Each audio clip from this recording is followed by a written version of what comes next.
नमस्कार, आप देख रहे हैं नया सवेरा न्यूज की खास खबर। गली नंबर 4 कमल विलास नगर वार्ड नंबर 9 से भाजपा के कदावर नेता, उत्तर प्रदेश सरकार में मंत्री रहे, मथुरा से विधायक शशिकांत शर्मा ने बुराड़ी विधानसभा पहुंचकर श्रीनगर वार्ड की भाजपा प्रत्याशी रेखा रावत को भारी बहुमत से जिताने की अपील की। शशिकांत शर्मा ने दिल्ली की केजरीवाल सरकार पर एक नहीं कई आरोप लगाए और आम आदमी पार्टी को कतई नहीं जिताने की अपील की। भाजपा कार्यकर्ताओं की मौजूदगी में स्थानीय जनता से शशिकांत शर्मा ने कहा कि बहन रेखा रावत बहुत भारी बहुमत से जीतने जा रही हैं, कोई चूक ना हो, इसलिए 4 दिसंबर को 12 बजे तक ज्यादा से ज्यादा वोट कमल के फूल पर बटन दबाकर डलवाने का काम करें। उन्होंने जनता से आह्वान किया कि हमारी पार्टी के सभी उम्मीदवारों को जिताकर मोदी जी के हाथों को मजबूत करें। और क्या क्या कहा, देखा और सुना जा सकता है नया सवेरा न्यूज पर। चैनल को सब्सक्राइब करें, खबर को शेयर करें। धन्यवाद।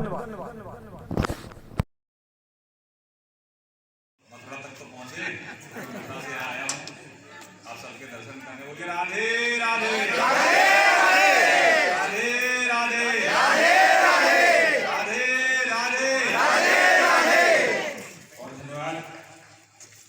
आज के इस चुनावी समर में मंच की शोभा बढ़ाने रेखा रावत जी के लिए आप सबसे वोट मांगने के लिए आए। मैं आपसे अपील भी करने आया हूं कि आने वाली 4 तारीख को आप स्वयं तो मतदान करेंगे ही, लेकिन अपने आसपास के परिवारों को भी 11 और 12 बजे तक अधिकतर लोगों का मतदान हो जाए, इसकी भी चिंता आप सब लोग ही करें। भाइयों और बहनों, ये चुनाव केवल एमसीडी का चुनाव नहीं है। ये चुनाव कोई नाली खरंजा सड़क का चुनाव नहीं है। ये चुनाव विचार का चुनाव है। एक तरफ ऐसा विचार है जो इस देश को नई ऊंचाइयों पर ले जा रहा है, बहन बेटियों को सुरक्षा प्रदान कर रहा है, गरीब को एक सुरक्षा कवच दे रहा है, सीमाओं की चौकसी अच्छे से हो रही है, दुनिया में भारत का मान सम्मान बढ़ रहा है और हमारी दिल्ली कैसे खूबसूरत बने, दिल्ली के हर घर को शुद्ध पीने का पानी मिले, दिल्ली के हमारे सभी नागरिकों को, विशेष तौर से हमारे छोटे बच्चों को, हमारे बुजुर्गों को शुद्ध वायु मिले, दिल्ली को प्रदूषण से मुक्ति मिले, ये इसका चुनाव है। एक ऐसी पार्टी है, ऐसा विचार जिस देश में ज्यादातर राज्यों में सरकार चला, एक ऐसा विचार जो केंद्र में सरकार चला और तपस्या करके यहां तक पहुंचे। भारतीय जनता पार्टी आज जिस शीर्ष पर है, हम झूठ बोलकर नहीं पहुंचे, हम किसी को गुमराह करके यहां तक नहीं पहुंचे। कार्यकर्ताओं की तपस्या और अपने विचार के प्रति प्रतिबद्धता, हमारा विचार गरीब का कल्याण, हमारा विचार सांस्कृतिक राष्ट्रवाद, हमारा विचार देश की सुरक्षा सर्वोपरि। और सामने वाले जो चुनाव लड़ रहे हैं वो इसके बिल्कुल उलट है। वो वोट के लिए कुछ भी करें। उनका चरित्र अगर आप देखें, आम आदमी पार्टी का आप चरित्र देखें, कांग्रेस पार्टी का आप चरित्र देखें, ना तो उनकी संस्था का चरित्र है और ना ही उसमें जो नेता है उनका कोई चरित्र। क्या ऐसे लोगों को ऐसे लोगों के लिए दिल्ली को हवाले कर दोगे जो चुनाव के लिए अलगाववादी ताकतों से हाथ मिला लेते हैं पंजाब में, जो चुनाव के लिए रोज झूठ बोलते हैं। केजरीवाल साहब तो चुनाव जैसे जैसे आता है वैसे स्वयं वैसे केजरीवाल साहब तो झूठ बोलने की सबसे बड़ी मशीन है, और जब चुनाव आता है तो मशीन और ज्यादा झूठ बोलती है। केजरीवाल साहब नाश्ता में कुछ और बोलेंगे, दोपहर के भोजन पर कुछ और बोलेंगे, शाम की चाय पे कुछ और बोलेंगे, रात के भोजन पर कुछ और बोलेंगे, अगले दिन पिछले दिन क्या बोला सब भूल जाएंगे, नया कुछ और बोलेंगे। आप जानते हैं ना केजरीवाल साहब को, आम आदमी पार्टी को, कांग्रेस को। ये वही आम आदमी पार्टी है जिसके मुखिया केजरीवाल साहब कहते थे, आपको याद है शुरुआत में अखबारों की कटिंग को लेकर धरना प्रदर्शन करते थे। अगर किसी नेता के खिलाफ कोई अखबार में छपा है गलत, या किसी पार्टी के बारे में छपा है, तो उस पार्टी के कार्यालय के बाहर जाकर धरना प्रदर्शन करते थे। आधार क्या होता था? अखबार की कटिंग। क्या आधार होता था? अखबार की। देखिए उनके चरित्र में कितनी गिरावट आई है। कहने लगे कि मैं पार्टी नहीं बनाऊंगा, कहते थे मैं पार्टी नहीं बनाऊंगा जी। पार्टी बना ली, पार्टी बना ली कि नहीं बना ली? कहा कि मैं कोई जिम्मेदारी नहीं लूंगा जी, ले ली। मैं सरकारी बंगला नहीं लूंगा जी, ले लिया। मैं सरकारी गाड़ी नहीं लूंगा जी, ले ली। मैं सुरक्षा नहीं लूंगा जी, स्याही फेंकवा के सुरक्षा भी ले ली। कहीं थप्पड़ पड़वा लिया, कहीं स्याही फेंकवा ली, सुरक्षा भी ले ली। बंगला भी ले लिया, गाड़ी भी ले ली, और कहने लगा मैं आम आदमी पार्टी, आम आदमी की तरह हम लोग कहेंगे। और सबसे बड़ी बीआई पार्टी, क्या मॉडल है इनका? कहते थे कि हम जेल की कल्चर समाप्त कर देंगे। एक मंत्री जेल में, दूसरे जाने के कागार पे।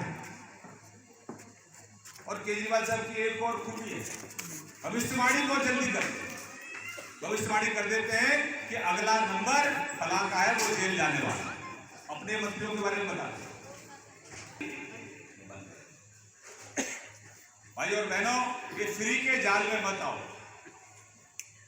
फ्री के पानी की बात करेंगे, फ्री के बिजली की बात करेंगे, लेकिन साथ ही साथ आपके बच्चों को प्रदूषण रूपी जहर भी देने का काम है ये दल का। ऐसे लोगों के मनोबल को मत बढ़ाओ जो बहन बेटियों की सुरक्षा के साथ खिलवाड़ करते हैं, और जो बहन बेटियों की सुरक्षा के साथ यानी कि उनके साथ दुराचार करते हैं। वो लोग जेल में बंद हैं, उनसे अपने मंत्रियों से सेवा कराते हैं, उनसे मालिश कराते हैं, और जब पकड़े जाते हैं तो रेपिस्ट को कहते हैं वो डॉक्टर है।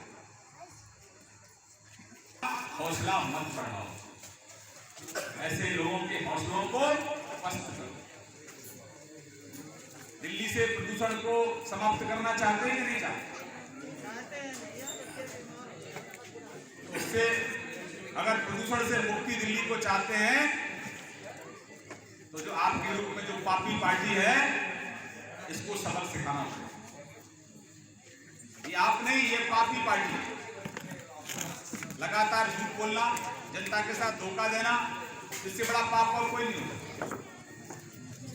इनको सबक सिखाना पड़ेगा, और लोकतंत्र में सबक सिखाने का एक ही तरीका है, ईवीएम पर कमल को खिलाओ। ईवीएम पर बटन दबाकर कमल को खिलाना हो, कमल खिलेगा। और ये ऐसा चुनाव है, ये सेमीफाइनल समझ लो। ये प्रदूषण से मुक्त होने के लिए, प्रदूषण सोच में प्रदूषण है आम आदमी पार्टी, कांग्रेस। आपको याद है जब प्रदूषण दिल्ली में होता था तो केजरीवाल साहब कहते थे कि पंजाब से आ रहा है धुआं, कहते थे ना। अब तो काका जब जब फंसते हैं अपने अपने गलत कामों से, मोदी जी को कोसना शुरू कर देते। हमें काम नहीं करने देते, हमारे काम में अड़ंगा लगा रहे हैं। अब जो आप वीडियो देखते हैं इनके मंत्रियों की कारगुजारी आप देखते हैं, जब इनके चेहरे से आया हूं, मातृशक्ति यहां बैठी है, मैं आपसे अपील करने आया हूं कि ऐसे लोगों के हौसले मत बढ़ाओ। ये फ्री की बात करके दिल्ली को जहर देने का काम कर रहे हैं। प्रदूषण रूपी जहर है। अब हवा, शुद्ध हवा में अगर आप नहीं जी सकते और फ्री की रेवड़ी बांटने का ये लोग काम करते हैं, लेकिन सफाई कर्मचारियों को पैसा नहीं देंगे। आप लोगों को जब वैक्सीन लगी थी तो मोदी जी की सरकार ने कोई भेदभाव किया था क्या? बताओ। ये मुसलमान है इसको मत लगाओ, ऐसा हुआ था क्या? ये हिंदू है इसको लगा दो, ये फला जाति का, ये फला जाति का, ऐसा किया था क्या? लेकिन केजरीवाल साहब भेदभाव करते हैं। आपके टैक्स के पैसे से मौलवियों को तनख्वाह देते हैं, लेकिन गुरुद्वारे में ग्रंथियों को और पुजारियों को पैसा देने के बाद उनके पास कोई प्रस्ताव नहीं। इससे अराजकता बढ़ेगी कि नहीं बढ़ेगी? इससे, इस भेदभाव से कहीं ना कहीं दिक्कत होगी लोगों को, नहीं होगी? अरे भाई तुम मौलवियों को दे रहे हो तनख्वाह, तो पुजारियों को क्यों नहीं दे रहे हो? हम तो भेदभाव नहीं करते, आप क्यों कर रहे हो? क्योंकि इन लोगों को लगता है कि एक वर्ग के लोग ही वोट देते हैं, दूसरे वर्ग के लोग तो वोट देते ही। पंजाब में आपने देखा सरेआम एक हिंदू की हत्या कर दी गई। पंजाब पुलिस की सिक्योरिटी में केजरीवाल की पुलिस वहां थी, लेकिन उस हिंदू को कोई बचा नहीं पाया, सरेआम उसकी गोली मारकर हत्या। क्या ऐसे लोगों के हौसले बढ़ाओगे कि ऐसे लोगों के हौसले पस्त करोगे? ऐसे लोगों को सबक सिखाओ, और लोकतंत्र में सबक सिखाने का केवल और केवल ईवीएम पर बटन दबाकर ही ऐसे लोगों को सबक सिखाया जा सकता है। और ये तो सेमीफाइनल है, इस बार आप एमसीडी देख लो, अगले चुनाव में दिल्ली से भाजपा जीतेगी और आम आदमी पार्टी का सूत्रा साहब धीरे धीरे धकेलो इनको, ये झूठ बोलने वालों को दिल्ली से धीरे धीरे धकेलने का काम करो। अगर इस दिल्ली को सुधारना है, दिल्ली को सुंदर बनाना है, दिल्ली को प्रदूषण से मुक्त बनाना है, दिल्ली को शुद्ध पानी देना है, शुद्ध हवा देनी है, तो इन झूठे नौटंकीबाजों को दिल्ली से आपको बाहर खदेड़ना पड़ेगा, और लोकतांत्रिक तरीके से खदेड़ना होगा। लोकतांत्रिक तरीका, हमारे पास अपना अधिकार है, हम अपनी बहन बेटियों की सुरक्षा चाहते हैं। हम अपने नौजवान साथियों को कहूंगा, मैं आपके चरणों में खड़े निवेदन करने आया हूं, इसका एक ही तरीका है, आप और हम कांग्रेस और केजरीवाल की कॉपी नहीं कर सकते। हम सब सभ्य समाज में रहते हैं, हम अपशब्द किसी को नहीं कह सकते, हम झूठ किसी के बारे में नहीं बोल सकते, हम सच के साथ हैं, और सच लोगों के सामने धीरे धीरे आता ही है। इनका सच लोगों के सामने आया है, इनकी जगह से निकला उतरा है। भाई और बहनों, अपनी बात समाप्त करने से पहले मैं कहूंगा कि बहन रेखा रावत जी को, मुझे मालूम है कि आप सब वोट देने वाले हो, अच्छे से आप सब वोट देने वाले हो, लेकिन घर घर जाकर भाजपा के लिए हम सबको वोट मांगना है, और हमारी बड़ी बहन, हमारी दीदी का जो मार्ग है जीत का, उसको हमें आगे बढ़ाना है। इन शब्दों के साथ अपनी वाणी को विराम दूंगा।